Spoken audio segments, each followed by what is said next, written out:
Get it. All right, I got my boys Tom Ross and I got Richie Rich in the building. Richie Rich, man, if you have a Cash App or a Venmo, let it be known when we doing these lives because I'm gonna add it on the banner as well too. Um, as these lives keep going, so as people are starting to donate because me and Ross are starting to see a consistency. It's not where we wanted to be at, but we're starting to see a consistency of donations that's coming in with these lives. So that starts happening with the basketball. We got to split that three ways. So just wanted to let you know if you got a Cash App or a Venmo, let us know so that way we can add it on the bottom as well, so people can start donating to yours. But Ross, Richie Rich, um, and Tom Ross, I want to start with you because I know you've been doing a lot of Kobe Bryant commentary. I've been sharing a lot of the community posts that you've been sending as it relates to Kobe. The shit has been Thank you. deep, man. Um, and you've been hitting on some emphatic points about Kobe Bryant in terms of the eye test doesn't lie, the intangibles doesn't lie, the fact that NBA players are letting you know the guys that know the game of basketball better than anyone else who the best players are on the basketball court. What I found interesting, and I saw it today, as you guys see, I have it in the background and I have it on the banner. Um, Michael Jordan was the first player to have his jersey retired with another team that he played zero games with because he gave that team so many fucking buckets, and he basically beat that team into submission. That was the Miami Heat. Well, Kobe Bryant has a team that he beat into submission and a team that he's embarrassed thoroughly to the point to where Mark Cuban had to say, you know what?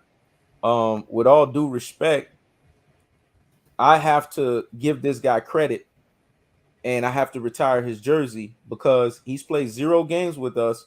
But at the same time, I have to show him the respect that he deserves. And Dallas Mavericks retired Kobe Bryant's jersey as well. So there's two basketball players in the game of basketball, nobody else besides them, that have a second team that they've played with.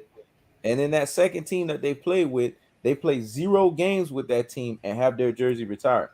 What do Right, you think that says about Kobe Bryant and his legacy, man, overall, to have that as well? man.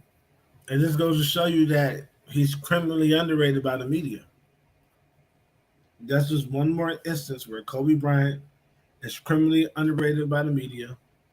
Another instance is him being the only player in NBA history winning a championship. Well, I guess you could add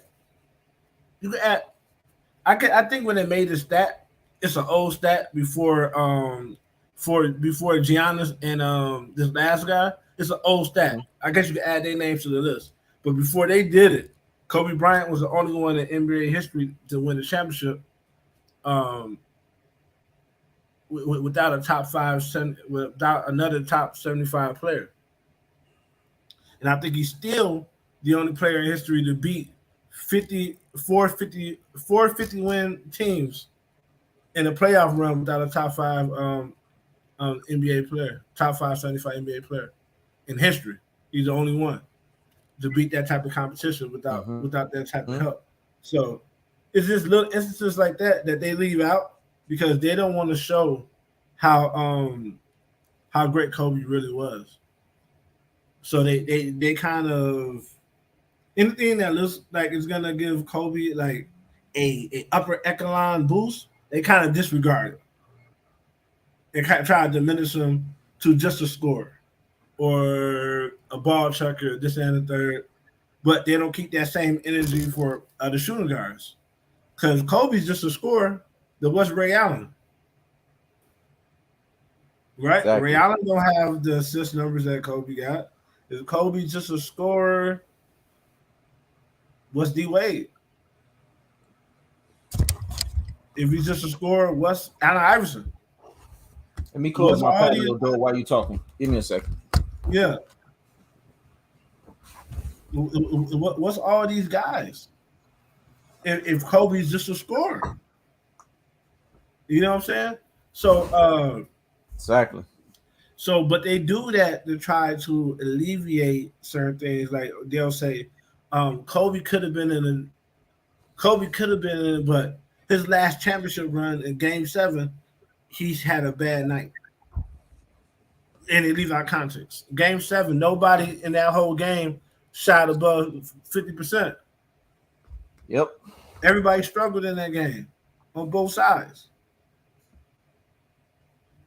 but Kobe got 16 rebounds. That was the difference in the game. He out rebounded everybody in that game.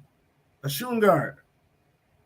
It's more than one way to dominate a game of basketball. You know what I'm saying? Mm-hmm. Um, more than one way to dominate basketball.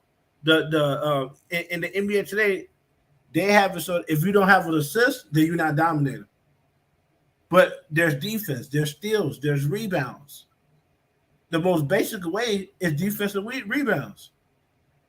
You can have the best team in the world, but if you can't defend the ball, if you can't rebound, then you're gonna lose.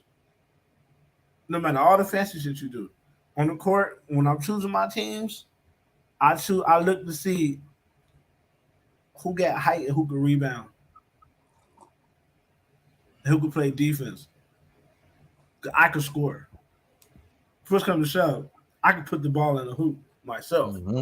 But I'm looking for that because I don't want to have to do both. To rebound the ball and try to I don't want to have to do both. Because those are the basic elements to controlling the game. Why do you think Bill Russell got so many fucking championships? Not by Yep. happenstance. He could rebound and he could defend at Yep. an elite level. At an elite level. So it makes sense he has 10 um 11 championships in the league that's so small that every game is pretty much a playoff game. When you're people always say, well, the league wasn't that big, but you gotta understand the league not being that big is a detriment as well. Could you imagine playing the same people all the fucking time? Exactly. At some point, they know what you're gonna do. Yep. Every game become a damn playoff game. So that's why I don't discredit his championships, man. But I'm saying all that to say they try to pigeonhole Kobe into one thing, but when you compare Kobe to his peers, Kobe has a GOAT conversation. Mm-hmm. I feel like he came out the best draft ever, and he was the best player from that draft. Just that alone puts him in the conversation. That's facts. And you have to look at the genres that he's played in because when he first came into the league, he had to deal with the polarization of being a high school player. That in of itself, people always talk about, well, LeBron James had to deal with the most pressure. Bullshit. LeBron James profited off of the pressure that the Kevin Garnett, the Kobe Bryants, the T Max, these guys of the world endured basically coming out of high school. These were the guys that had to endure in the mid to late 90s that pressure of coming out of high school and performing at a high level. And when they became a success story, it set the tone for guys like LeBron James in '03. Mm-hmm. I've always told people if you do the role reversal and have LeBron come out in '96 as opposed to '03, he's not starting because Right. in the NBA, teams fundamentally were not having that, man. They didn't care how great you were as a basketball player. They were just not having the fact that It was high a start. school guys were starting for a fucking team. That just was not going to happen. Yeah. So when you see LeBron James starts in '03, he gets a benefactor. He gets a push from the success that Kevin Garnett was able to get And and the Kobe. contract he was able to get, Kobe Bryant was able to do, and the contract he was able to do, and then T Max evolution with the Toronto Raptors alongside Vince Carter. So then they said, okay, you know what? Not only can guys that play 3 to 4 years in college can be successful NBA players, but you got these type of hybrid guys that can come out of high school and still be successful products in the NBA. I've always said that to myself, and I will say this. This is one thing I personally I have never shared with you, Ross, but it's something that I don't know if I've even shared this with Richie Rich, but it's a friend of mine's that we used to always talk about MJ and Kobe over the years. You know, I call him E-Dub. And I shared it with him and I told him, I said, man, if I'm going to be honest, if Kobe Bryant had 4 years of college, we're not even talking about Michael Jordan being the greatest of all time.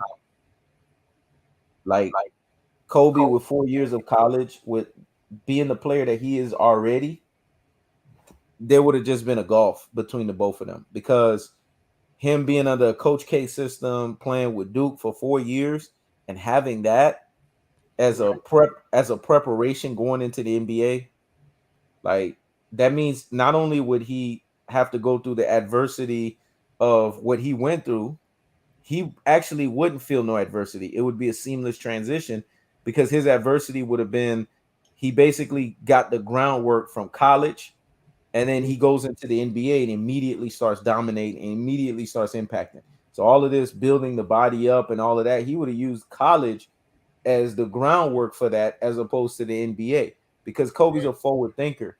And people forget this is a guy who scored very high on the SAT. So he is a genius. And when you're a genius level person like this, you're always thinking ahead beforehand. So he would have used college as his basically groundwork to prepare himself for the NBA. And by the time he got to the NBA, he would have been ready to go. There wouldn't have been none of this, oh, well, you know, you need to sit on the bench. None of that. There wouldn't have been those 3 years of none of that. He would have just been starting. And what people don't understand is I don't judge Kobe Bryant's career from 96 to 2000, even though that bubble is there.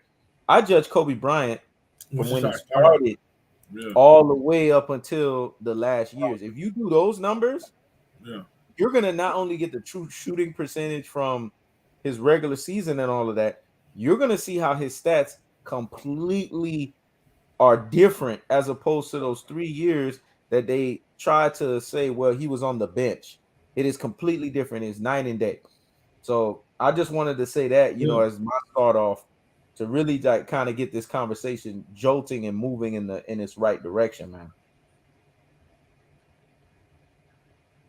That's right, man. That's right. Yeah, so the media plays a big part in the way Kobe is digested and the way he's remembered. Because even when you start giving people facts, they regurgitate media points. That's how you know it's the media that's drilled into them. Kobe is this, Kobe is this, Kobe is this. Because they don't add anything original. They'll say something, well, Kobe was carried. But then when you tally up all the points, all the rebounds, all the assists for those playoff runs, him and Shaq damn near even and everything. Yep. So how was he carried? No other number two guy did that much in NBA history. Yep. That was more so a championship by committee than it was one guy carrying anybody. Shaq was the benefactor of a matchup disadvantage in the playoffs that they used. And because they got that disadvantage, and he was the key component, he got the finals MVP, but he was by means no way better than Kobe Bryant. What does he do better than Kobe Bryant? Yep. Pound for pound. But these guys were the same height, same weight. What does he do better than Kobe Bryant? Nothing. He don't shoot better. Kobe Bryant was getting 7 rebounds a game. You don't rebound better. If you put Kobe at his height, his size, Kobe out rebounds him. You don't shoot free throws better. He don't handle the ball. But what does he do better than Kobe Bryant? Nothing. In the key moments, he's rarely on the floor. And he admitted to purposely fouling out games. Purposely, because he was scared of the moment. How is this guy better? Yep. He's admitted that. Y'all could go look that up. He's admitted. Like, yeah, man, when the clutch time came, I knew, man, my free throws might get in the way, so I would check out. Kobe got it. And then people laugh with him. Like, if it wasn't Kobe, they wouldn't laugh. They were like, oh, that's messed up, Shaq. But because it's Kobe, they laugh because they've been groomed by the media to basically treat Kobe like a scapegoat. Like everybody remembers Cinderella, they all remember the ball moment. They don't remember Mm-hmm. the ball moment is only like 10 minutes of the whole fucking movie or the book. The whole book of Cinderella, she getting treated. She the scapegoat of the family, getting Mm-hmm. gaslighted. Got to do all the heavy lifting, all the hard work to get none of the credit. Yep. You know what I'm saying? That's what Cinderella is really about. Yep. You know what I mean? And the part that everybody remembered, that's Kobe coming through in the clutch in the finals, having his Cinderella moment. But really, what Cinderella really is about is getting gaslighted by your family, being the scapegoat of the family, being the black Right. sheep and shit. That's what it's really about. And Kobe was the Cinderella of the Lakers. Interesting you said that because and this is one thing that me and you agree with emphatically with Phil Jackson. I hated Phil Jackson in those moments when he put all that pressure on Kobe and he coddled Shaq in those defining moments. I hated that shit Hell because yeah. Kobe had to take all the weight of the pressure and the clutch moment. And Shaquille O'Neal basically got pampered in those moments. Okay, well, he did what he did in those first 3.5 quarters. We're going to sit him out. We're going to hack a Shaq him. And then Kobe has to come in and save the fucking day. It's like Right. Shaq was LeBron before LeBron when it came to that whole, this is what I do for the first 40 something minutes. And Right. then I get to chill. It was just ridiculous. Shaquille O'Neal was not the better player.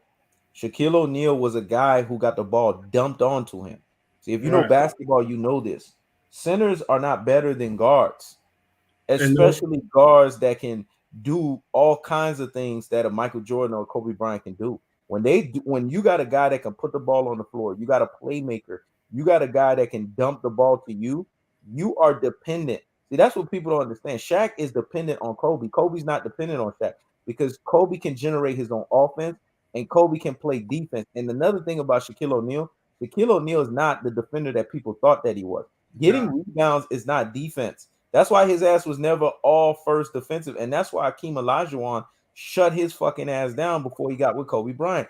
Because Akeem Olajuwon understood that Shaquille O'Neal not only is a guy who's a pedestrian on the offensive end in some elements of his game, but he lacks the defensive awareness to really move his feet and defend. This is why when he used to play against the San Antonio Spurs, he used to hate playing against Tim Duncan because Tim Duncan understood, you know what?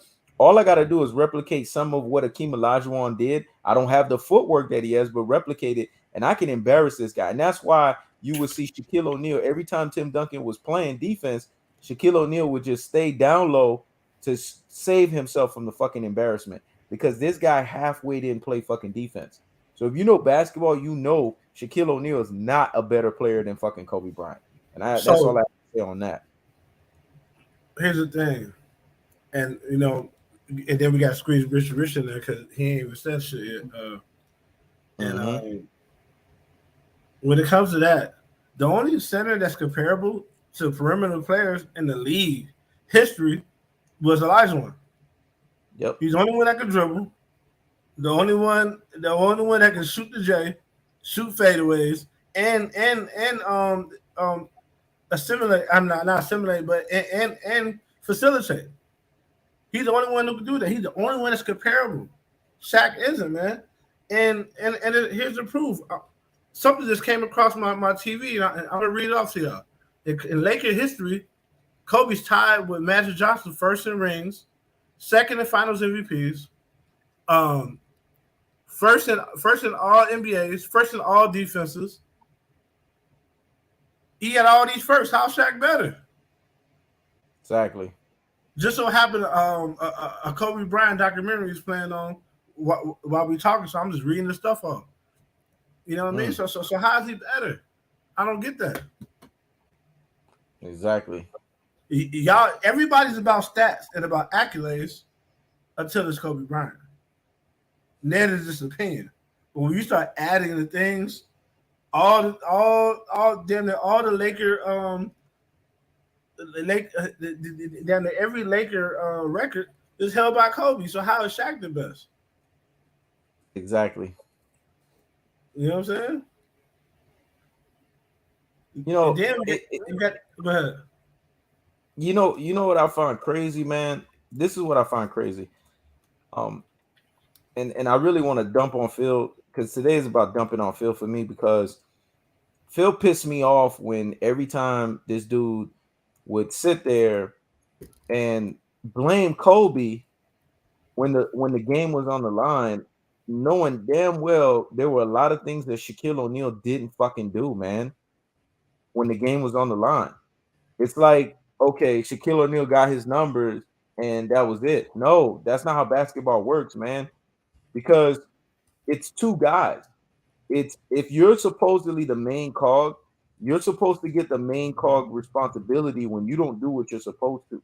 See, a lot of Laker fans were conditioned to say, you know what, Shaq is a big man. And this is why I've never respected the big man position more than the guard position, because big men, they have a tendency that once they do or they fulfill their role, they're done. Right. That's always been universally from the beginning of basketball.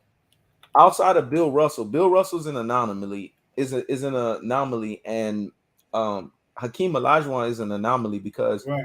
these guys didn't play the basketball like big men. They actually played it universally different. They actually had like guard ability in how they played. They would get steals, they would get blocks, they would get rebounds, they Running would get court. all kinds of nuances going on with them and stuff like that. So they were just an anomaly, and this is why when you look at the way that they played the game of basketball, you can put them in rarefied company and in terms of their approach, their mindset. This is why Tim Duncan gets put in rarefied company, because these guys do things a little differently. But Shaquille O'Neal has been coddled for a guy who is really lazy. And to be honest with you, Kobe Bryant didn't even get the best version of him physically. All Yeah. Shaq had to do was just be in fucking Orlando shape, and he couldn't even do that. When he got to the Lakers, he was already fat as fuck. He was already out of shape.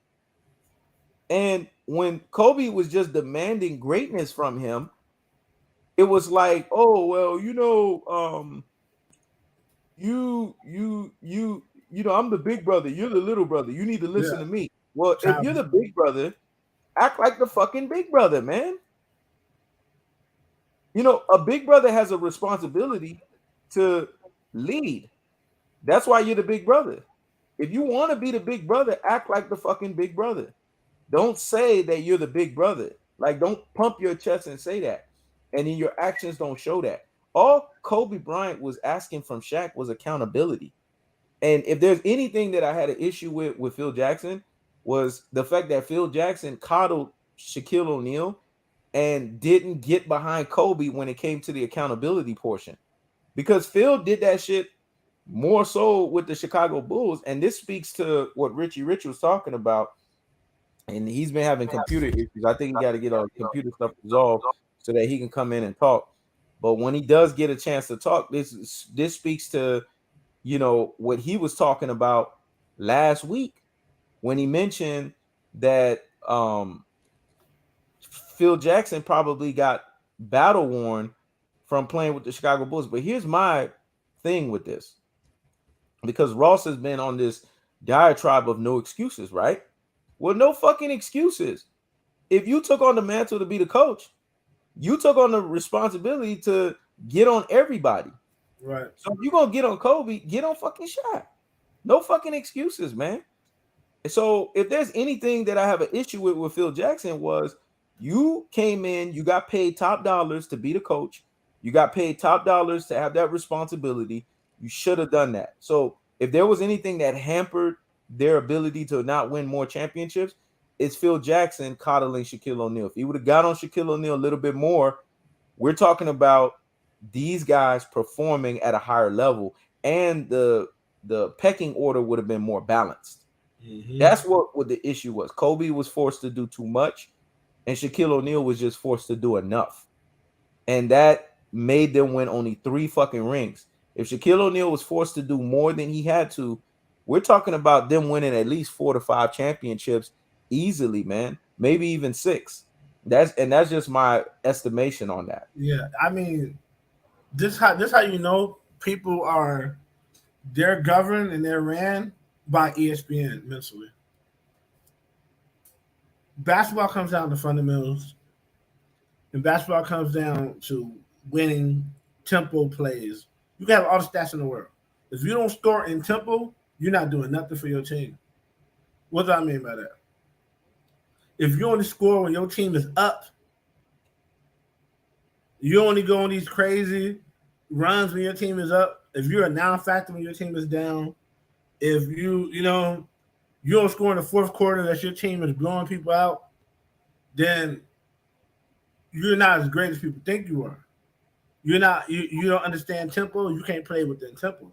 Tempo is how Kobe used to play.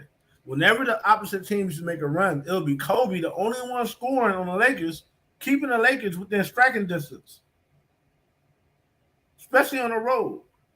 Also, Shaq was a liability in the clutch. Shaq was a liability against any sitter that he couldn't pump. Yep. He couldn't pump Ben Wallace. The Lakers lost in the finals. Ben Wallace got all the loose balls, got all the rebounds, got all the blocks. Ben Wallace ran the Lakers from the paint. And Shaq, because he doesn't have any skill, he has to clog up the paint, which makes it hard for playing with Shaq was harder for Kobe. Yep. People don't understand. Playing with Shaq playing with Kobe was easy. Kobe playing with Shaq was hard because he couldn't drive to the basket. Facts. At will. All those easy buckets you see Jordan getting, driving and getting to the rim and shit, it's easy when you don't have a center who clogs up the lane and can't do anything else because he can't shoot.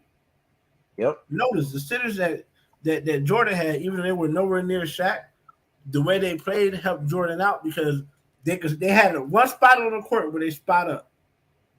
Mm-hmm. Bill Willington had a chip shot on the baseline. Luke Longley had like one on the elbow. Like they had places where they would be that would have Jordan lanes to get to the basket. Shaq as benefited from Kobe way more than Kobe benefited from him because half his points were just dunks off Kobe passes.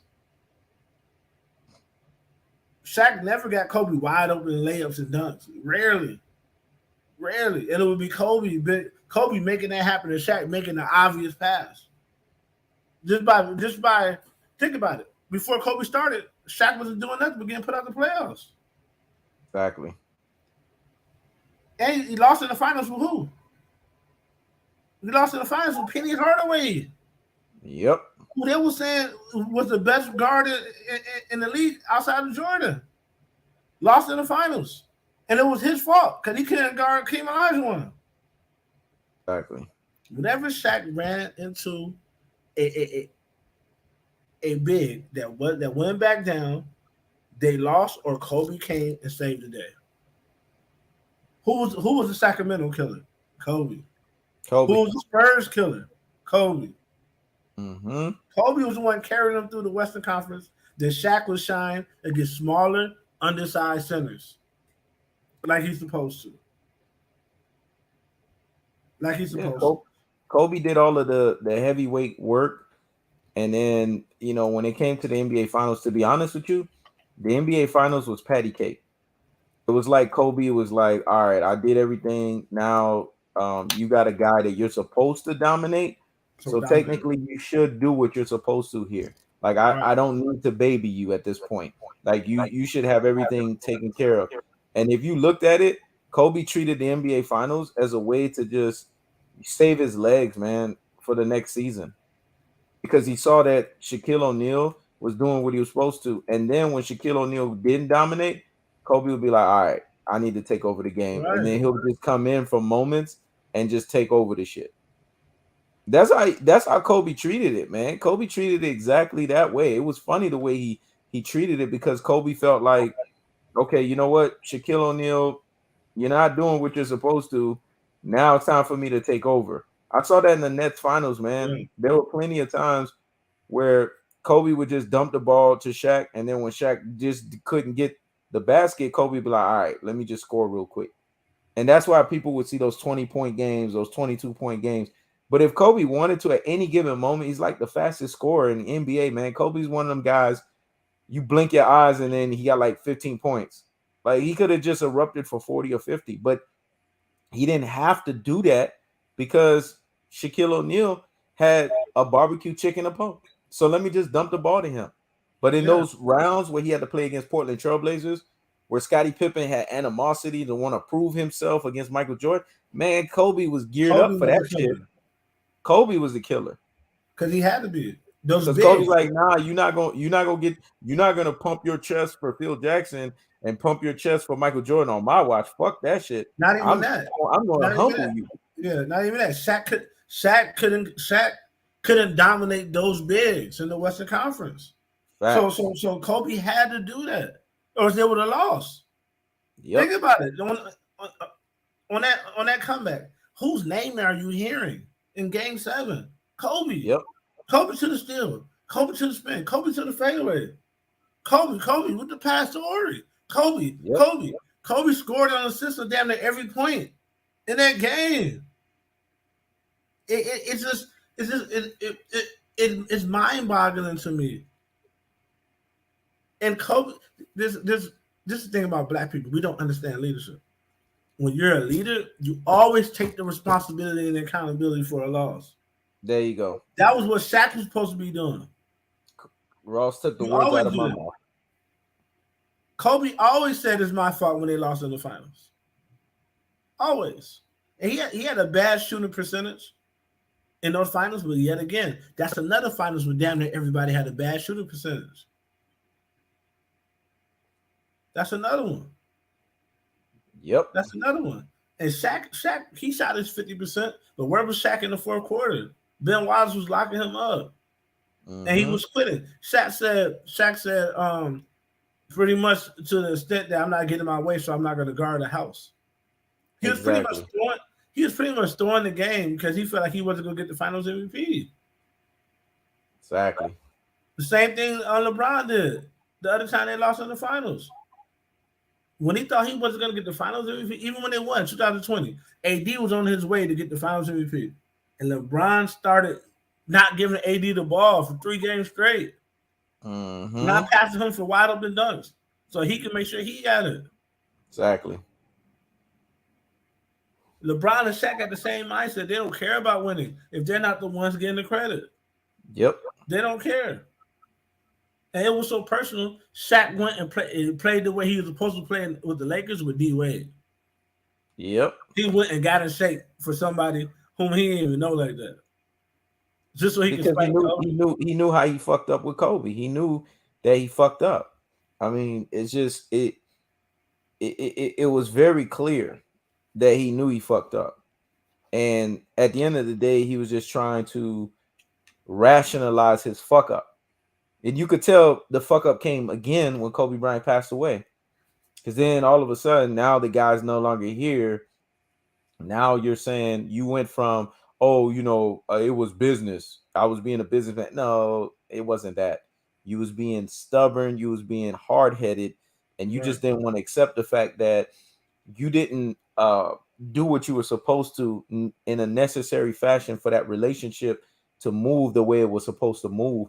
And then it took the man to pass away for you to now have grief. For you to admit it.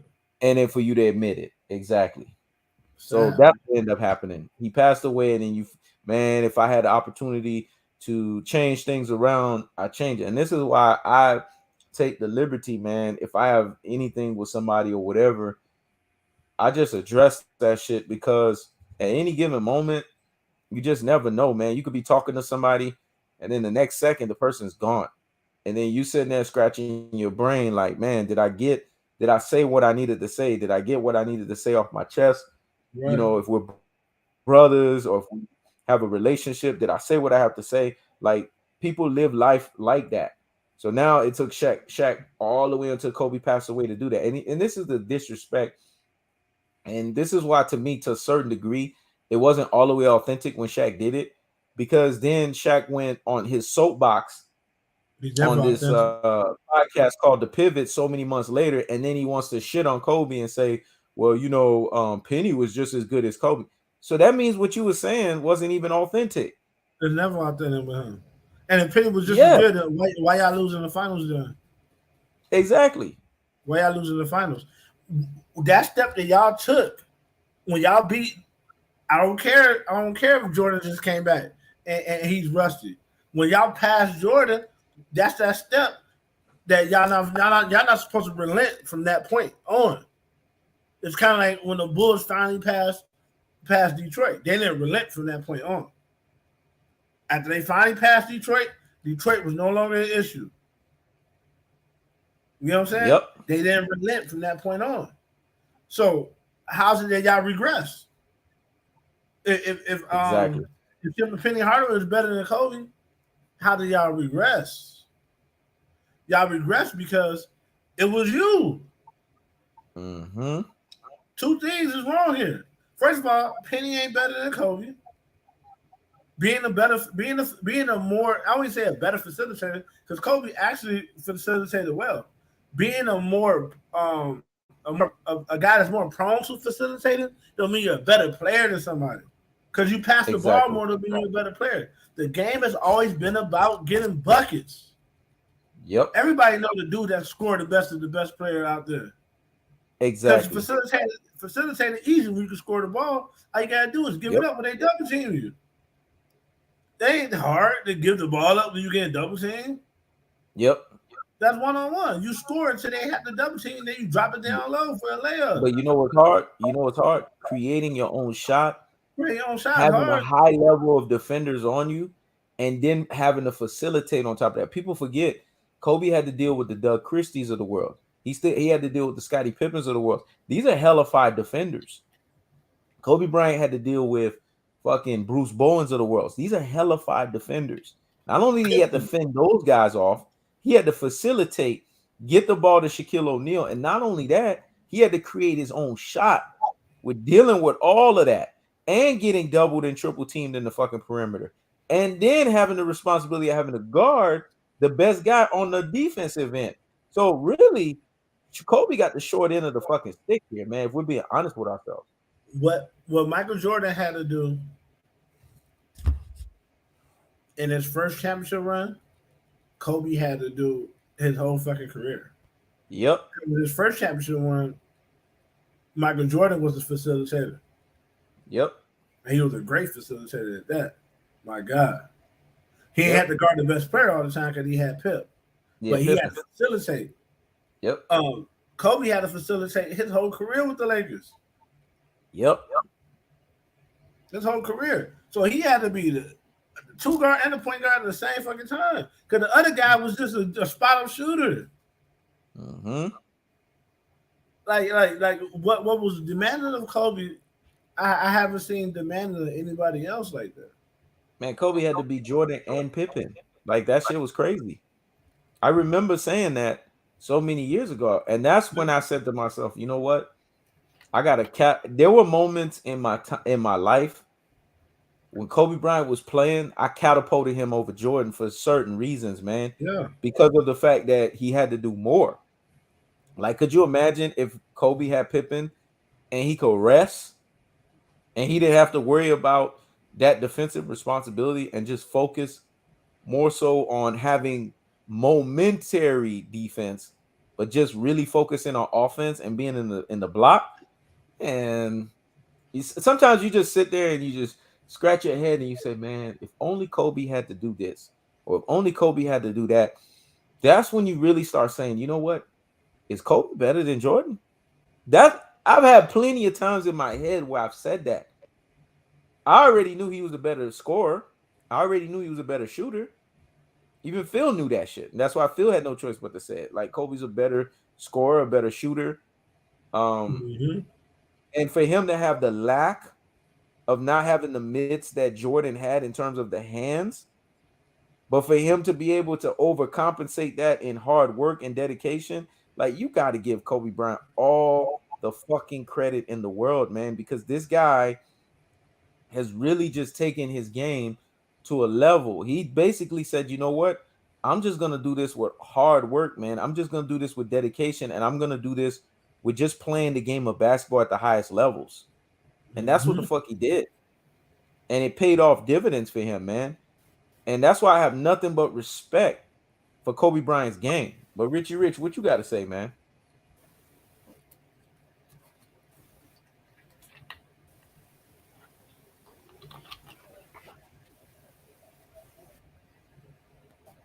What's up, Richie Rich? What you got to say?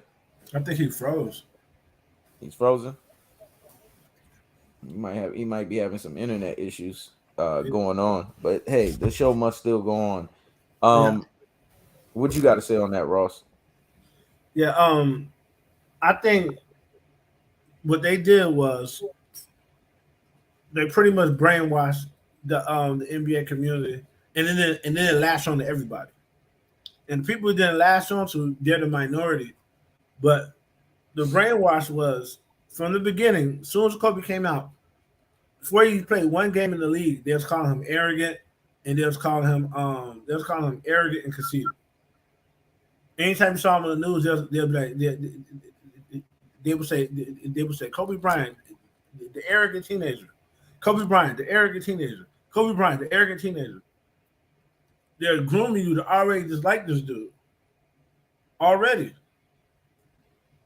You know what I'm saying? Um, Yep. even when they was calling his games, when they were giving Kobe Bryant the ball with like 2 seconds left on the shot clock and he had to shoot it, they'd be like, Kobe Bryant forcing another shot. Instead of Kobe Bryant taking a shot at the buzzer like they did everybody else, they'd be like, Kobe Bryant forcing another shot. Forcing. They put ball hog into your head. Because they know most people are smart enough to counter what they're hearing. If a white man on TV saying it, it must be true. It got to be true. That's how black people think. White people don't lie. White man on TV said it. That's what it is. Fact. A lot of us still slaves mentally. Mm-hmm. So the reason why they can't take the stats and they can't take the actual proof of things is because they need several white men to go on that TV and say what you're saying for they can believe it. Yep. You don't have a title next to your name. You're not affiliated with ESPN, and you're not white. Even if Stephen A. Smith go in there and say it, Stephen A. Smith could go in there right now for the next year and talk great about Kobe Bryant. It won't last. It won't last unless Nick Wright do it. It won't last unless he do it. It won't last unless Skip Bayless do it. It won't last unless Max Kellerman do it. That's when motherfuckers start being like, man, I guess Kobe is the greatest. Because this is a basketball live stream. Yep. This is a basketball live stream, man. Gotcha. You know what I'm saying? Yeah. And the people that's so overzealous today, tomorrow they won't even say the shit. They won't even say it. They won't even say it. Exactly. They're so overzealous right now. And tomorrow, friend or foe, respect what we're talking about here, man. We're talking basketball, man. We're not talking boxing. Talking basketball, man. Like, damn. Go ahead. Nah, you're right. You're absolutely right, man. And this is what people gotta understand. And I want to say this. People act like me and Ross are not human beings, and I get it. You know, you guys look up to us. I get it. You guys look at us as like we're superheroes to you guys, but we're human beings, man. We've covered a particular topic for damn near over 5-6 years. We're battle worn. Right. And we just want to focus on the topic at hand. The topic at hand right now is Kobe Bryant. We can definitely do it tomorrow. Exactly. We'll get to what we need to get to when the topic presents itself at the time that it presents itself. But right now, we're talking about something unprecedented that has happened with Kobe Bryant. And he needs to get the credit for it. And I'm happy that has happened for him, because these are the types of things that go under the radar. This man has a jersey that has been retired, number 24. 24 holds dear to me, man. Because I've always said, I always looked at 24 as one greater than 23. I used to say that shit back in the day because 24 is my number. I was born on the 24. So, like, it's just something about that 24 that Kobe got. It's special to me, man. And when I had just got my 24 limited edition jersey, man, I wore that shit proud, man. And I will always get a Kobe jersey before I would get an MJ jersey. I don't know what it is about Kobe, but I will always get a Kobe thing before I would get MJ. I don't know why. my mind is wired to do that. I because I remember I was at the jersey store and the guy was telling me about Jordan. I'm like, man, I get that whenever I get that, man. I want that Kobe jersey, man. Like Right, that's what I want. And he kept looking at me and he was like, "You gonna pick Kobe over Jordan?" Hell yeah, shit. I want that damn Kobe jersey, man. That's what I right, came for. Y'all said y'all only got one left. I want that. But we got this MJ. Is only one left. Man, listen, I'll get to it when I get to it. I want that fucking Kobe jersey. right, And it's something about Kobe that motivates me, man. Like that night when me and Ross covered that fight, man, I blew my fucking back out, man. Like halfway into that fucking workout before I came and covered the fight. And all I remember is I hit my knees hit the fucking floor and I yelled that motherfucker. There was a girl that was working out behind me. She said, "Man, I saw you when you hit the floor. I wanted to help you up." But she said, "You helped yourself up." I yelled. I said, "Mamba mentality." I yelled that shit so fucking loud, and I got the fuck up, man. Like it's just something about Kobe.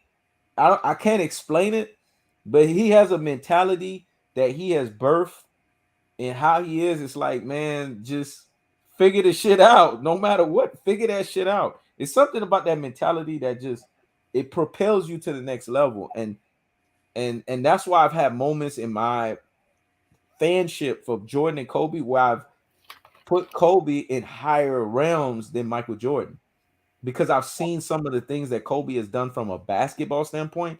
That I'm like, man, Jordan didn't even do this shit. Like when Kobe Bryant did this fadeaway that he squinched in between, um, what was that dude's name? Between damn, the dude that was the guard for the Portland Trailblazers, man.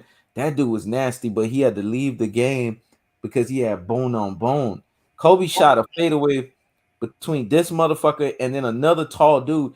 I was like, I've never seen Jordan shoot a fadeaway like that, man. That shit drove me fucking crazy. I was like, what the heck? And then he was hitting fadeaways from half court, man. Like I was like, I've never seen Jordan hit fadeaways from fucking half court. Like Kobe has done some things. If you really watch his moves and you really watch his arsenal, there have been things in his arsenal that even Michael Jordan hasn't been able to pull off. right, And people got to understand that. Like that he's just in a different class when it comes to certain levels of scoring, man. He's just by himself with that. right.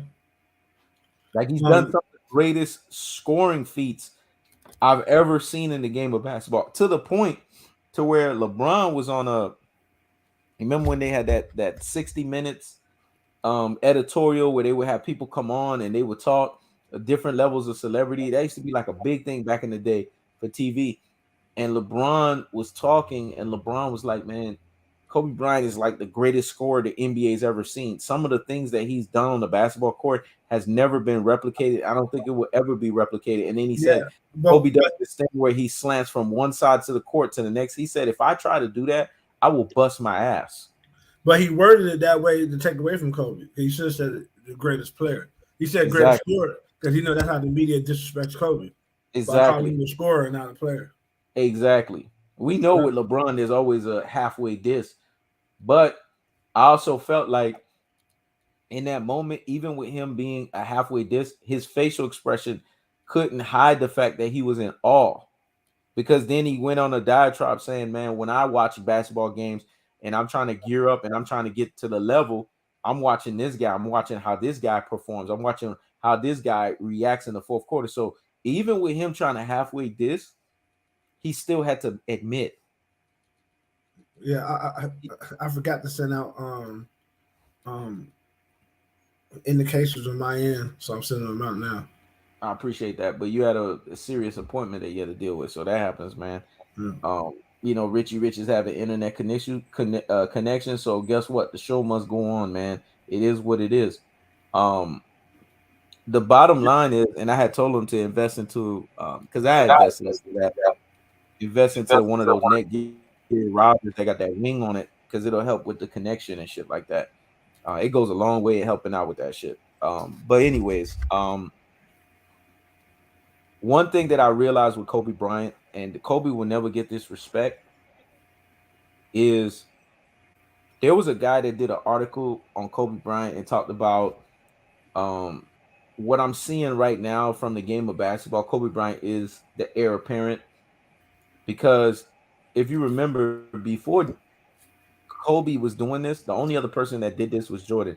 9+ games with 40 points. That used to be like a rarefied thing. And then Kobe Mm-hmm. started doing it. 9+ games with 40 points.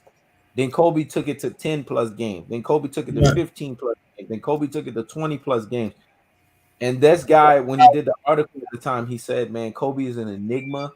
Kobe is a puzzle. And I still have this article, man. I put it inside. You know how you have a binder, and then you have those things that you put the paper inside of. I forgot what them shits were called. I took the article and put it in there, and that article has still been preserved till this day, man, with that guy. And that article was so amazing. I had that article from 2003, and the way that he talked about Kobe, and the way that he talked about how Kobe performed. He even went and talked about how Kobe bulked up one year, man, and got up to like almost 250 pounds because of the fact that Shaquille O'Neal started the season out to where Kobe had to be like that so that Kobe could play the four position. People forgot that, but there was one year, man, Kobe bulked up so much, man. He bulked up heavy. Even Chris Webber was like, Kobe is so strong, he's throwing all of us up and down the court. He's like, man, Kobe was throwing me upside the court. I didn't even know what was Right. going on. And Kobe was like, I couldn't keep that 240-pound weight because it was slowing me down. But Kobe said, man, if I could find a way to keep that weight and it wouldn't slow me down, I would stay that weight. So he only stayed that weight for about 3 months. But he was so powerful, man. I saw this Right. dude literally getting separation from dudes. He wasn't even pushing them off or anything. He was just so powerful that when he got the separation, guys were just literally falling, and Right. he was just hitting baskets. But his arm, man, the musculature in his arms, and how he was able to just crumble people in the post. It was amazing the way this guy was moving on the basketball court. Mm-hmm. But his win wasn't there. So he said, "Fuck it, I'm gonna go back down to 220." But he did that. He played like that for 3 months, man. But it was interesting to see how a guy could change his body like that, play like that for a few months, then change his body right back. That speaks to his dedication.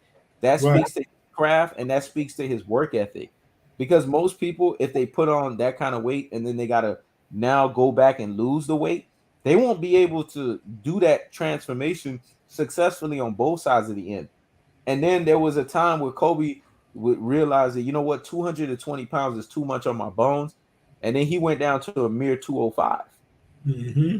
because he realized then, you know what, I'm getting older. I need to You be get more older. efficient, and I can't have that extra weight on me. And I still want to be able to be efficient. I still want to be able to be explosive. And he made the transition. I remember it got to the point where he started doing those plasma fluid revitalizations on his legs, and people thought he was on PEDs. When in actuality, all he was doing is re-stimulating cells in his body that was depleted from wear and tear. But people are so quick to make allegations on him and saying, is he on PEDs? But we know LeBron James was clearly on PEDs. We know he Right. was clearly linked to Victor Conte, and Victor Conte is just a scumbag. He was clearly linked to biogenesis, but no one was able to point him and put fingers on him and say, was he on PEDs? I just found that very interesting how LeBron was able to skate that. But then Kobe does a revitalization on his knees, but then all of a sudden people are alarmed. They're like, why is he re-injecting? He's injecting his knees because he couldn't play in one of those damn world championships in '06 because his fucking kneecap his fucking kneecap damn Right. near shattered. What the fuck are y'all talking about? I remember Right. him walking with Coach K and had a fucking knee pack on his knee because of the fact that his knee was fucked up. And all he's doing is injecting his own blood back to his knee, Exactly. but they're whipping it up.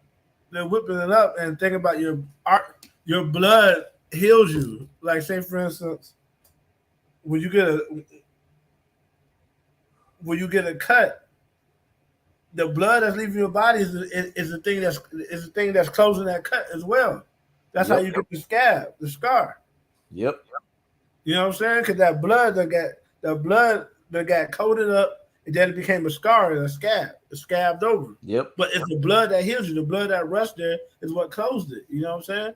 So they whip up the blood and they shoot it back in your kneecaps, and it's not like getting a whole new knee, but it's able to heal your knee. You know what I mean? And if he Mm-hmm. wasn't playing professional basketball, it would heal his knee. But he's wearing Yep. it back down again playing professional basketball. Facts. Yeah. Facts. So what it's doing is it's rejolting him in the meantime so that he can have a longer career.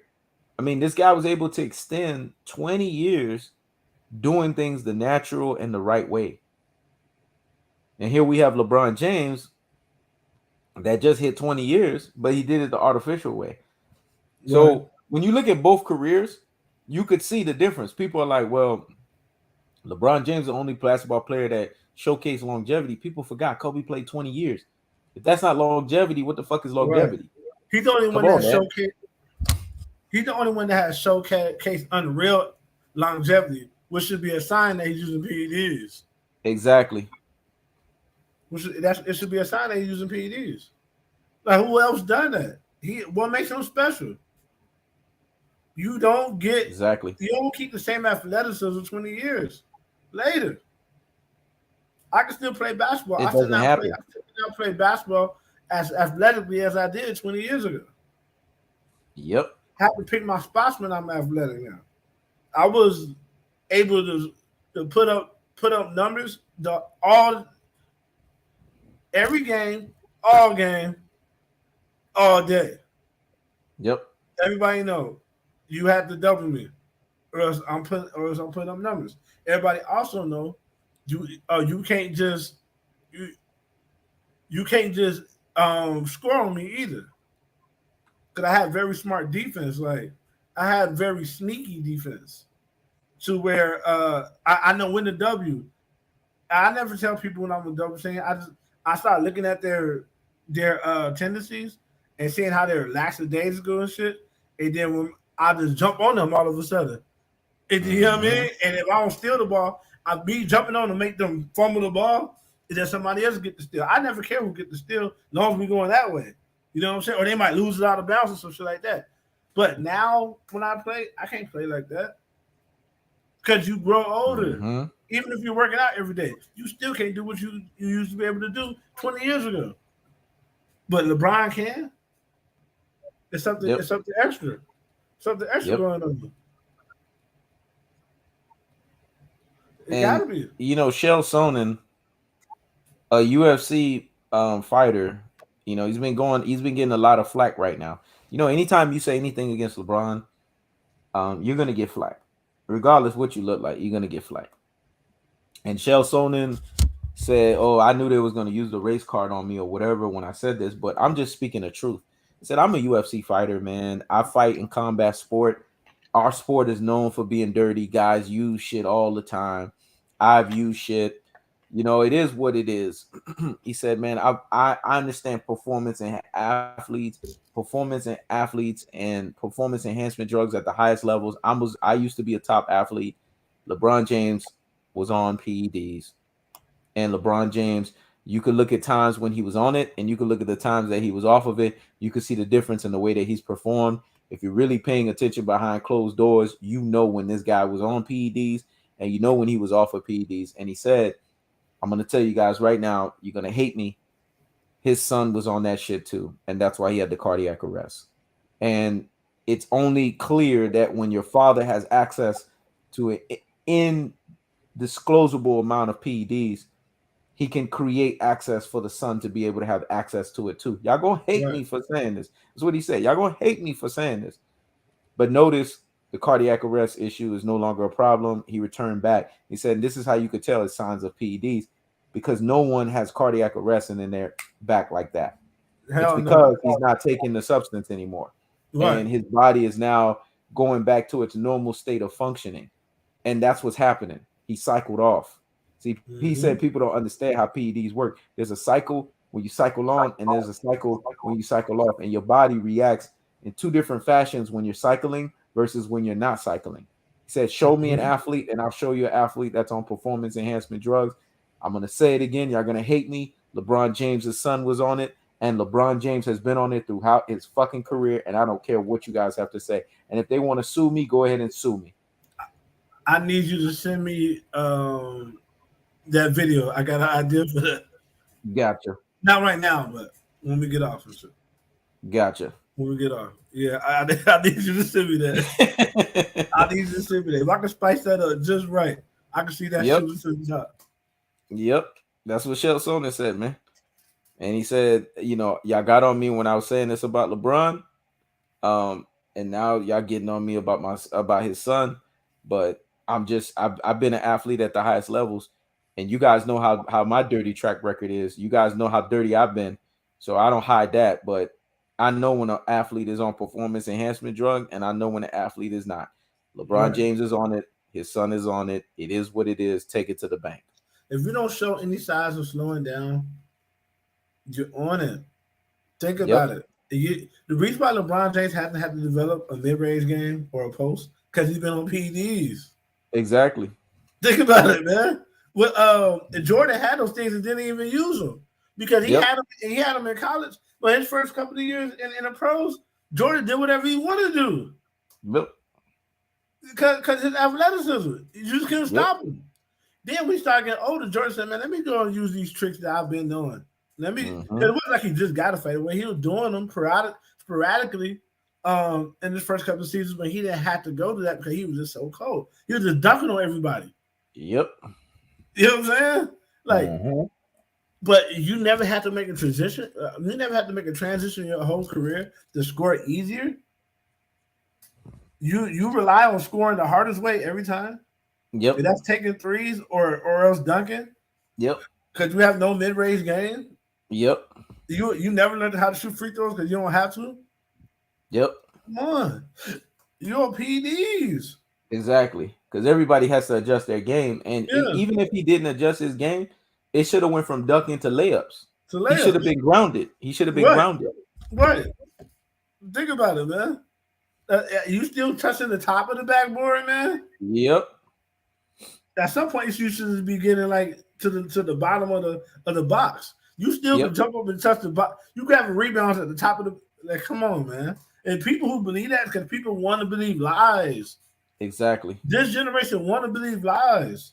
Exactly. That's why they prefer women with BBLs. They want to believe that's real. Yep.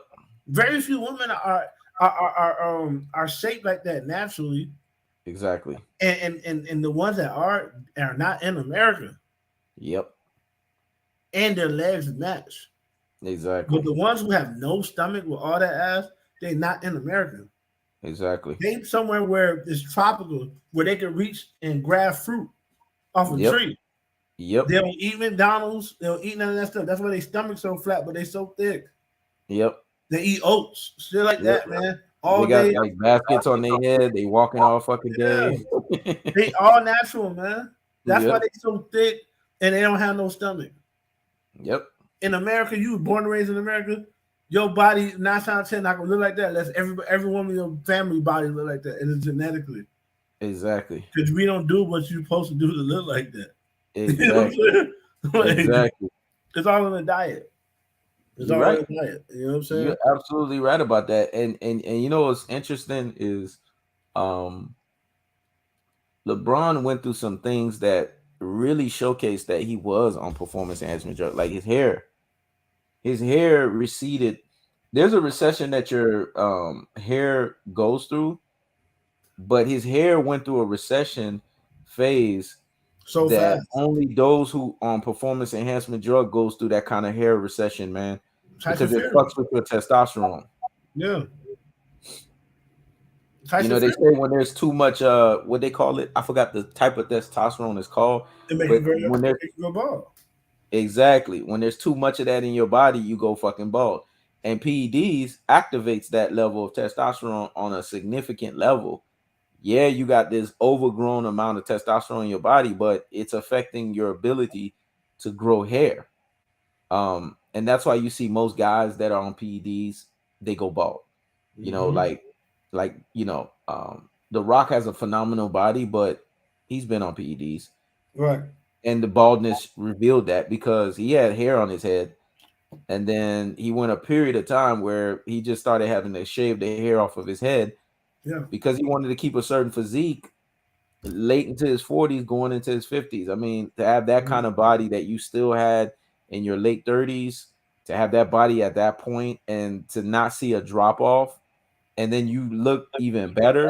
Yeah, you on something, man. The Right. Liver King dude, you know, people don't understand that. There's no way your body is supposed to be, most bodybuilders, their body is supposed to be, if they're operating naturally, it's supposed to be mostly in bear mode, meaning you keep a significant amount of fat on your body, but your body fat percentages are going to be between 10 to 15% when Right. you're natural. That's how it is. Like me, I'm always between 10 to 15% because there's no way. Like if I go veiny, I have to like eat like a fucking what they call the motherfuckers. Like a My rabbit. brother, Like a there gerbil. you go. There you Yeah. go. You said it. I have to eat like literally a fucking rabbit to go veiny.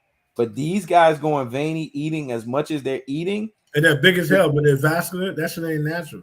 that shit ain't natural. That shit There's ain't no natural. fucking way to be eating damn near 30,000 pounds. Because the Right. human body tells you when you start eating that level, your body goes into a more bulky state, man. It Yeah. can, and that's how the body compensates. That's when people talk about the cutting and the bulk phase. It's your body's way of telling you this is what you're doing to it, so it has to compensate. Right. So when you cut, it's caloric deficiency. So you're not eating as much, so that's why you're able to cut. But if you're eating an insane amount of money, insane amount of food, and you're still cutting, come on, man. It's the shit that you're taking that's creating those cuts. When you see guys have those veins, this is how you know when guys are on that fucking PED. When you see guys got those veins, and because you know how hard it is to be muscular in those areas, veins in your fucking lower stomach area, that shit is the hardest thing to have, Right. man. Those striations Right. there. Come on, man. You on That's some shit, ridiculous. bro. That's ridiculous. That's ridiculous because basically you got to the point where you made a what they call it, what's it called, a Yep. capillary vessel. You made it so huge that it looks like a vein. Yep. Because we don't have like big veins in our midsection like that. Those Nope. are called capillaries. Now Yep. you got those; they look like big ass veins. You know what I'm saying? Like You what? want some shit. Like Like, it's you just own straight some up. shit. You Like own some shit. I seen guys at Planet Fitness, man, working out, looking like that, and I'm like, all right. And then I remember one dude was looking at me, and I looked at him. I said, you know, you on some shit, and then he couldn't help but he felt stupid. He couldn't help but to keep his head down and keep it moving. I said, I know you on some shit, man, Right, because you got a vein in the back of your damn bald ass head. And this right, shit is like sprouting. This shit is looking like it's giving me a heartbeat. Like, come on, dude. Your ass is on something, man. Because that's not right, natural, bro. We know right. what the natural veins look like when the body is natural. And when it's abnormal, you could tell. And when you look at LeBron James, he has those veins in his stomach areas year round. That's abnormal. But the Especially reason, in the off season when you're not playing basketball. You're supposed to, most basketball players when they don't play basketball in the offseason, even with Kobe, Jordan, they bulk up a little bit but the because reason they're why, not putting in the same amount of work. They're not running up and down the court. But for LeBron to keep that same frame all year round, that's unbelievable, man. Your body's supposed to cycle. yeah, and the reason why it's so easy for people to cheat now is because they're giving the public the fantasy the public want to see. Exactly. The public, these young guys see the world through video games. Yep. Why do you think these guys run around with guns and accidentally shoot people? Why you think these guys kill somebody in cold blood and they don't dominate on what they did till they finna get 30 to life? They finna Yep. get the death penalty and shit. They're crying like, as if they don't realize they get killed somebody, Exactly. right? Because this generation lives in a fantasy. Exactly. Nothing is real about this generation. So this generation will find nothing wrong with LeBron James jumping and touching the top of the backboard every time he gets a rebound. They Exactly. don't think nothing wrong with that. That he's 40 doing it. E- Exactly. They don't think nothing It's wrong with that. crazy for him to Because they be walk that around with big 9 minutes. and moving like that. They walk around with 9 minutes with extendo clips on them to go to the store like it's a video game. Yep. That's why they don't think there's nothing wrong with it because their life is a video game. It's not real. Exactly. So they don't expect nothing real. So then when you bring something real to them, what do? They get upset, bro, because you ruined their fantasy. Exactly. They get upset.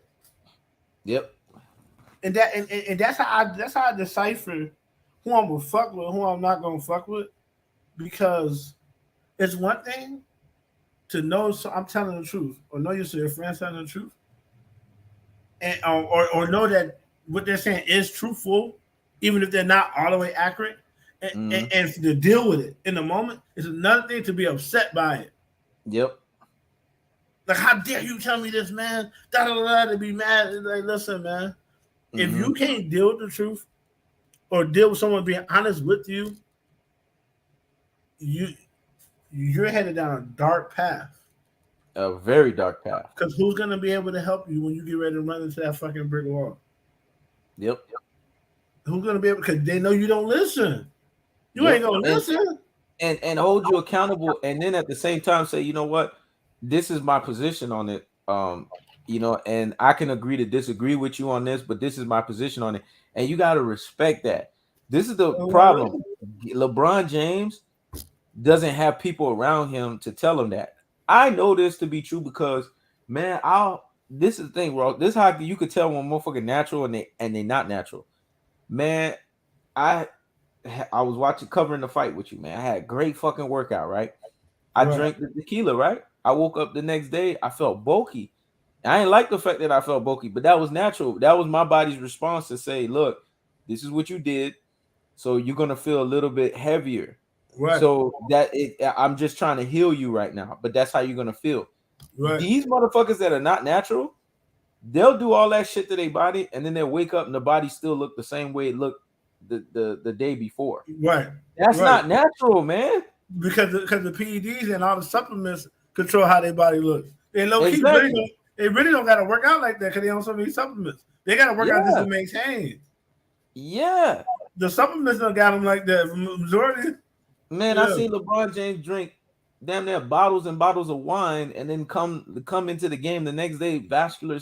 You're supposed to look. When you do that to your body responds and say, okay, you beat me up, I gotta beat you up. Right. You're not supposed to perform. You could tell the moments when Kobe Bryant partied a little too hard because when he came into the next game, he didn't look the same. You could tell the moments when Jordan partied a little too hard. They came into the next game and the Bulls got drugged. You could tell. But LeBron goes in, parties, you know, a story in Miami Heat for like fucking all the way till 5, 6 a.m. Right. Then this motherfucker comes into a Miami Heat game and drops 63 fucking points. Come on, man. Don't play with me. Right. 60% field goal percentage, jumping off the roof.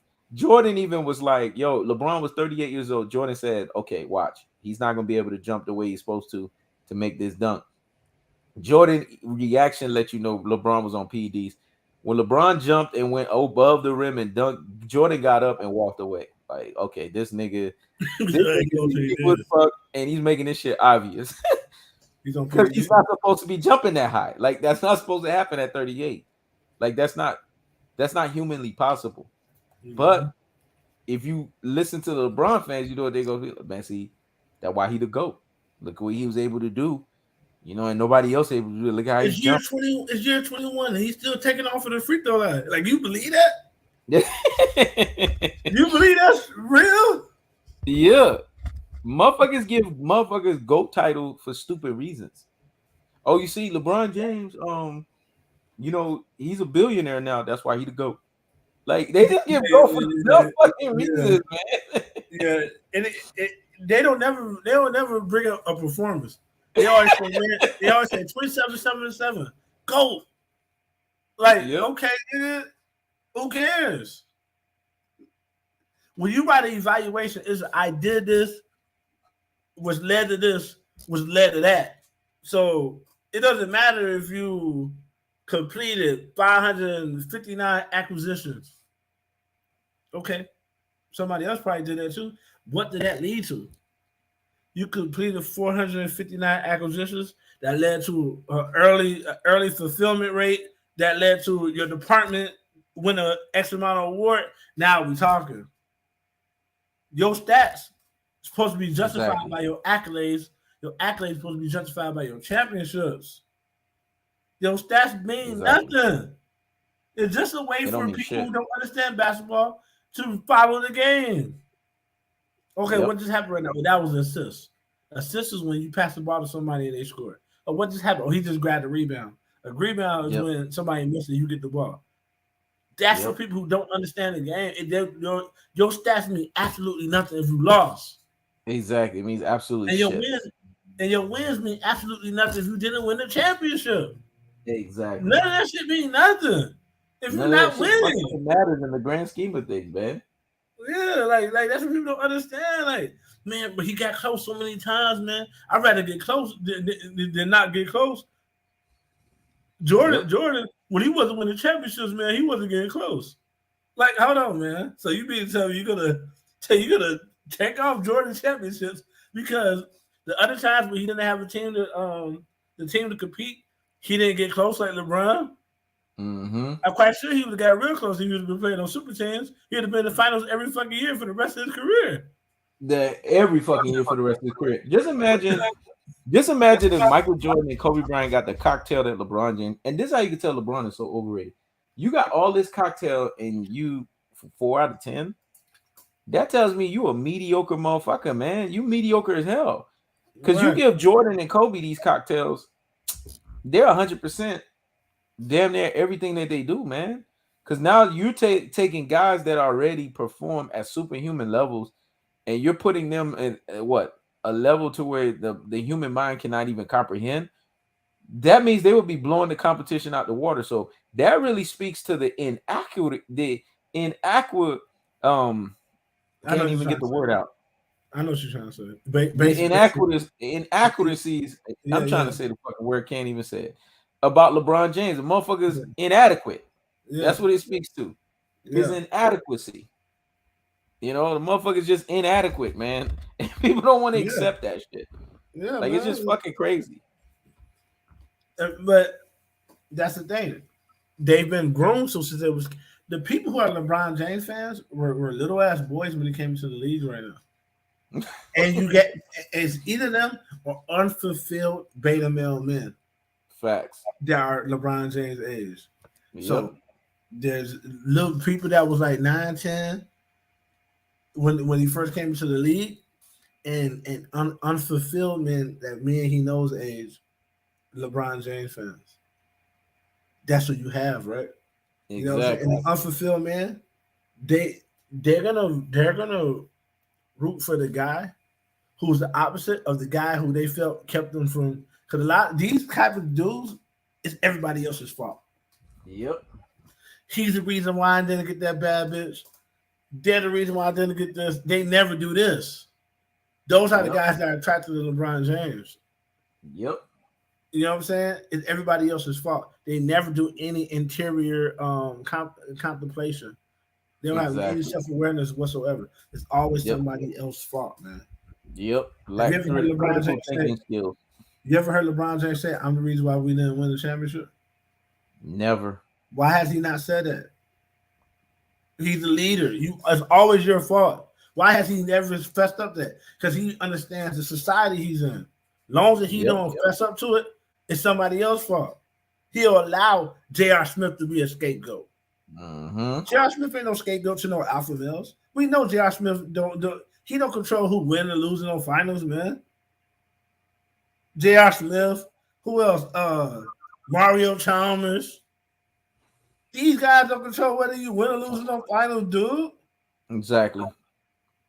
He ain't had no help at Cleveland at all, but there was a 60-win team, and he only averaged 25 points a game. So you had a lot of help, dude. Because you only average 25. It ain't like you average half the team's points every night. Yep. You only average 25. So at some point, you're the single point of failure. Yep. Six finals is always everybody else, but you're the only common denominator because you change your team every time you go to the finals. Exactly. So you're the common denominator before all these losses. Well, I Exactly. understand math. You know what I mean? I didn't like math because math was boring to me. But I had, you know what I'm saying? I had college level math when I was in high school and high college level reading comprehension in high school. I understand Yep. math. I just don't like it. It's boring to me. But I understand it. And that's the common denominator right there in all these things. It's LeBron James. Facts. You Well lose six said, bro. finals, dude. As the leader of the team, it's you. Well fucking said.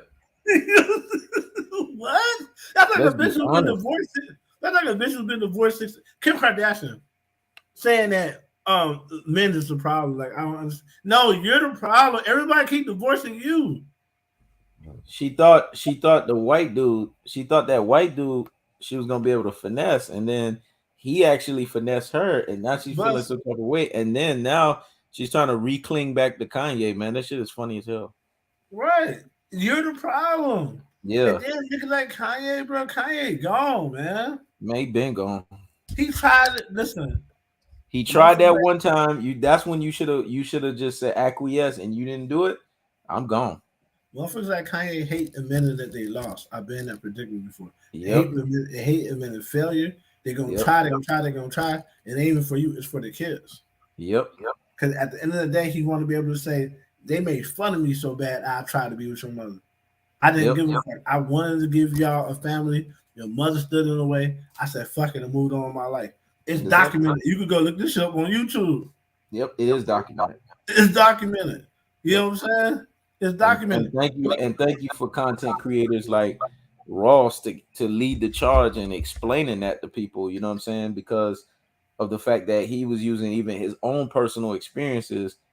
And I commend him for that, for being a father and They took being in a relationship like that, to where he tried himself and the shit he had to come to the conclusion. I mean, he even have a community post about it, this to ain't where gonna he had to work. come to the realization that the shit didn't work. The shit didn't work. But hey, at least I tried. I lost my 23,000 subscriber YouTube over that shit. Yes. When, at the height of that, they wanted one narrative about Kanye. Yep. And I was single handedly changing that narrative. They took my whole fucking platform behind that shit. Yep. No strikes. I had no strikes on my platform at the time. Nothing. They just took it. Took it. Like the Yep. motherfucker, you fucking up the narrative. Exactly. You know what I'm saying? They just took it. It Yep. is what it is. And But the man, truth, and I commended you for that, man. And then to come back, and for me to hit all of the numbers. Honestly, people think, I came back, to just drop videos or whatever. Yeah, I came back to drop videos, but honestly, my number one reason to drop videos was to get monetization again, man. That was the driving point. I've hit all these fucking numbers, and you know what they told me? Fuck you. but We already put you in a bubble to where you are too controversial for us nowadays. You're not, being passive aggressive like you used to.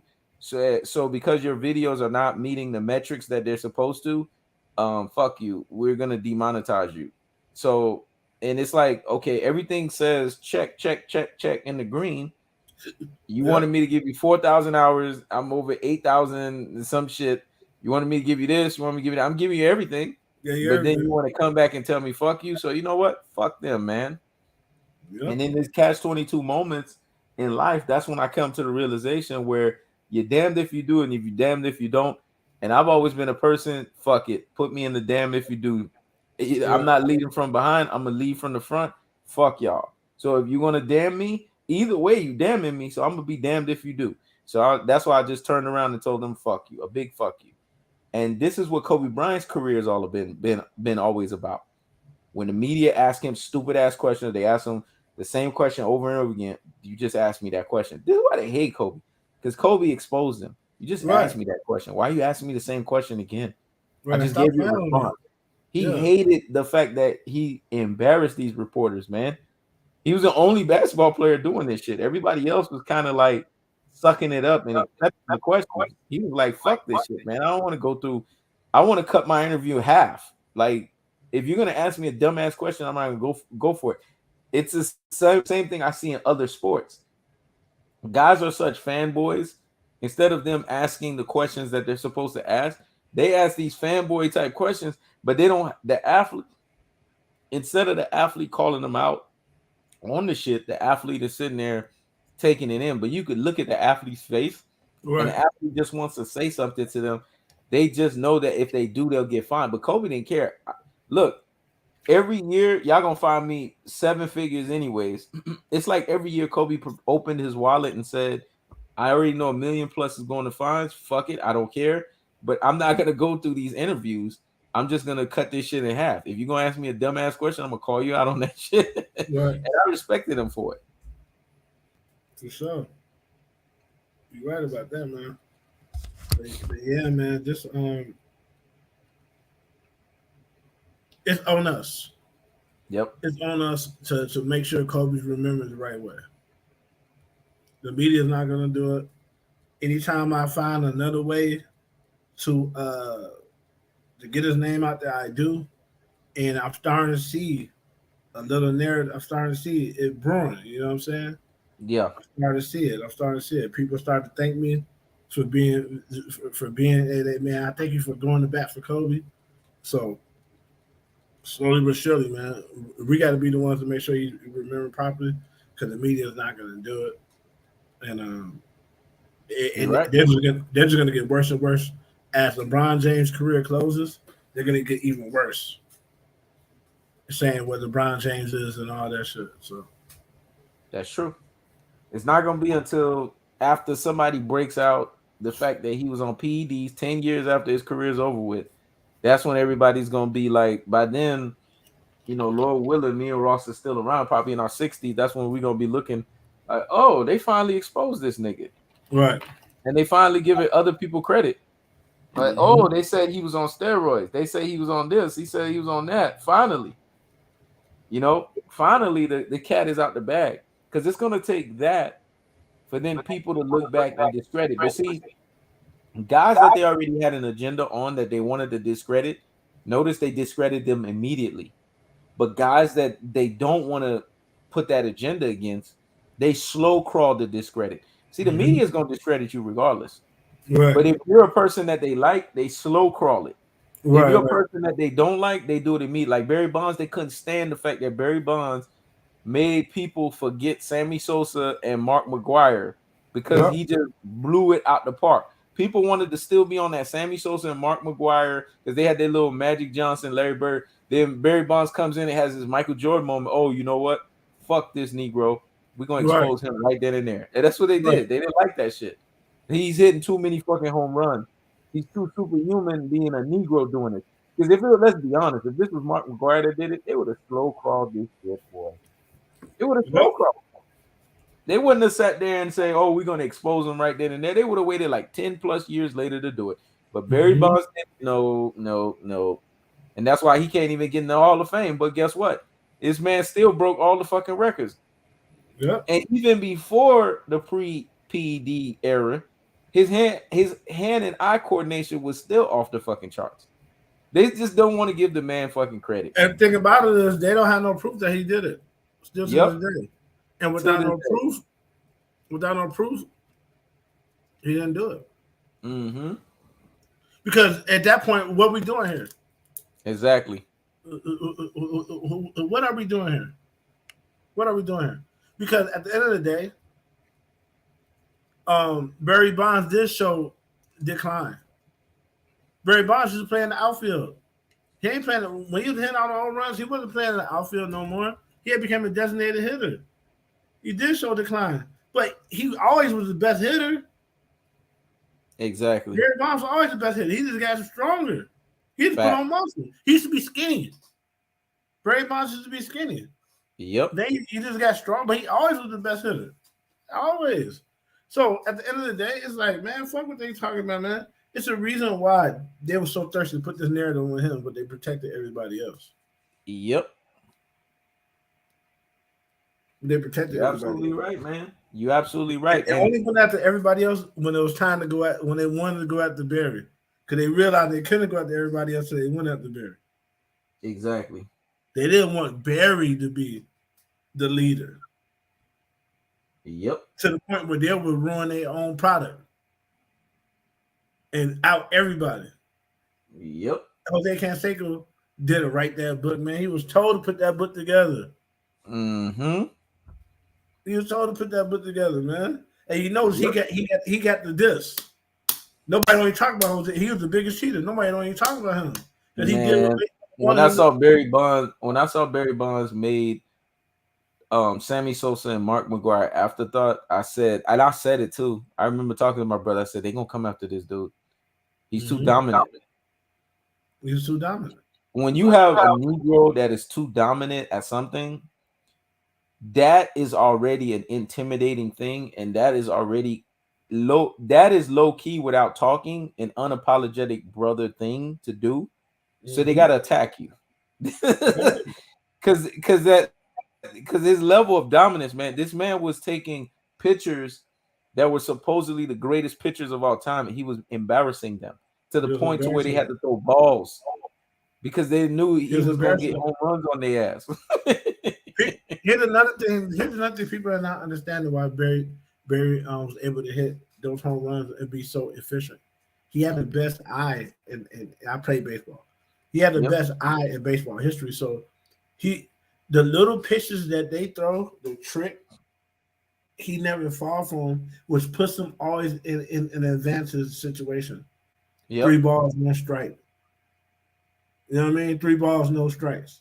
So Hmm. now, what they got to do now? If they don't want to walk him, they got to throw it straight down the middle, Yep. and he hit it. He forced them to give him something that he could hit because he Yep. wasn't part of. And then and the guys who can hit, they get pitches they can hit. It's gonna be home. It's not bases. They're gonna be home runs. All the But you gotta time. have the eye. You gotta have a good eye to do that to make them pitch to you like that. To put them in And that type people of thought situation.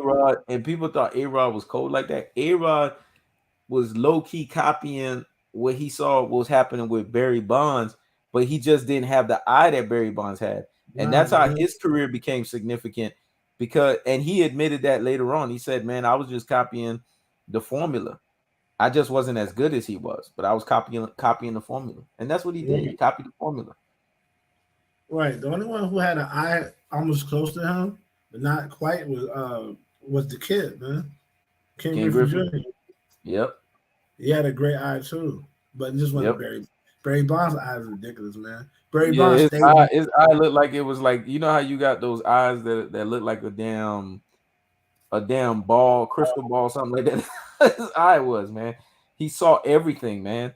Like Yeah, it was just that lethal that you just wasn't getting nothing past him. I he remember stayed. that He that stayed on big ass base. picture from Arizona Diamondbacks. That motherfucker was long as hell, damn near almost 7 feet. He said that dude said, I mean, he hated having to pitch against Barry Bonds because he was like Barry Bonds just saw everything, man. He saw all his tricks, saw So right every through him. if And he it's not a said Barry strike, Bonds was so intimidating, it's like he saw through your soul. yeah, yeah. If it's not a strike, he don't swing at it. Exactly. So it's either he gonna get on base either way. If you walk him or you give him something to hit. Barry Bonds was so dominant. They used to walk him when the bases was loaded. Loaded. I Because they tell didn't want to people, be the man, one to get that. They didn't want to be the one that he hit the home run on. They didn't want to mess with their Cy. If they, especially if they was close to getting a Cy Young award, they yeah, didn't want to be the one to. Oh, Barry Bonds got a home run because that affected their Cy Young award. it affected it. And that's why I tell people statistically, Barry Bonds is the greatest player who ever lived statistically. Yes, But but for them I to don't admit know. that, But I don't say he, from a baseball standpoint, yeah, that's why they yeah, hate this Negro, man. because they never put no team around Barry Bonds. So he Yep. couldn't. The World Series, the World Series, more so than any other sport, you need a whole team to win. Team You to can have win, everything and without a pitcher, and you will lose. and you'll lose. You can have a Yeah. pitcher and not have hitters, and you need everything to win, man. Everything. You know what I'm saying? You need everything to win. You know what I'm saying? He never quite got that done, and and I take this off because he didn't get no championships. But on the individual level, I never seen anybody as dominant as that, man. I Yeah. never seen nobody as dominant. And I play the sport. I'm like, bro, he's he's mentally controlling these guys, man.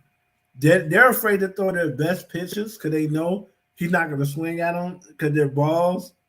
They're not even trying to trick him. You know what I mean? It's two people on base already. They're walking him, making the bases loaded. Do you know what happens? How hard the game is to play defense when the bases And are I remember loaded? watching. They rather do that. They rather do that than to go ahead and let this dude get to do the regular bat. And I remember watching all games and seeing this guy just making those games so entertaining. Yeah, man. Yeah, man. I remember watching All-Star games and seeing how entertaining this shit was. This dude was he was next level, man. But anyway, this was a great live. Is there anything else you want to say, Ross? No, not for the live. Offline, yeah, but not for the live. Yeah, I'm good to go. How about you? Okay. Outside of that, man, this was a great live. We appreciate y'all for real. Peace.